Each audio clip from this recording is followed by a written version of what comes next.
C'est à la Cité du Temps que les médias étaient conviés pour connaître le rapport du Conseil consultatif. Est-ce un signe que le chronomètre est lancé pour voir la construction inaugurée en 2030 ? En tout cas, la volonté politique de l'exécutif est là. Sous l'impulsion de Luc Bartassa, le Conseil d'État veut faire passer un crédit d'études lors du prochain budget déjà.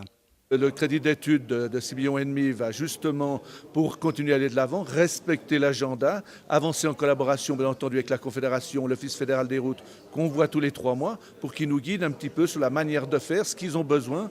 Il reste encore pas seulement d'études à faire au niveau environnemental, parce qu'on a déjà les autres qui sont issus des différents projets d'avant. Donc aujourd'hui, c'est de faire la synthèse et avec la Confédération, avancer à leur demande. Quel cahier des charges il faut remplir pour pouvoir avancer. Depuis novembre 2016 et jusqu'en décembre 2019, le Conseil se réunit chaque mois. Il se compose de 22 représentants des communes, des partis et de la société civile. Le Conseil consultatif a opté pour une variante pont-tunnel qui est l'infrastructure qui a le plus de chances d'être réalisée.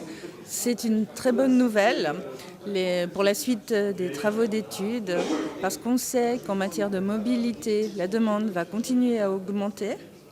Et pour les entreprises, ce sera toujours important de se déplacer, même avec les nouveaux modes de consommation. Il y aura toujours plus de livraisons.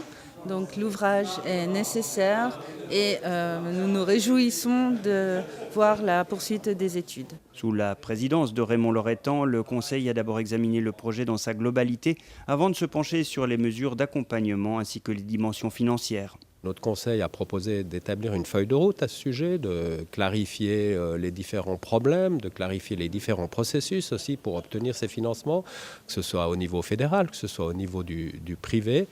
Et je pense que si on arrive à mettre à plat, je dirais, ces différentes questions, on peut trouver aussi des solutions. C'est normal qu'un projet comme ça ait un certain nombre de points d'interrogation. Et l'avantage de cette commission, c'est qu'elle est neutre politiquement, je dirais. Elle peut essayer de trouver des solutions à des problèmes en dehors du débat politique et de la polémique politique. Malgré la représentativité du Conseil, le risque d'opposition reste élevé, tout comme le lancement d'un référendum populaire. Mais on le rappelle, en juin 2016, 63% des Genevois avaient donné leur feu vert à un périphérique autoroutier sur le lac.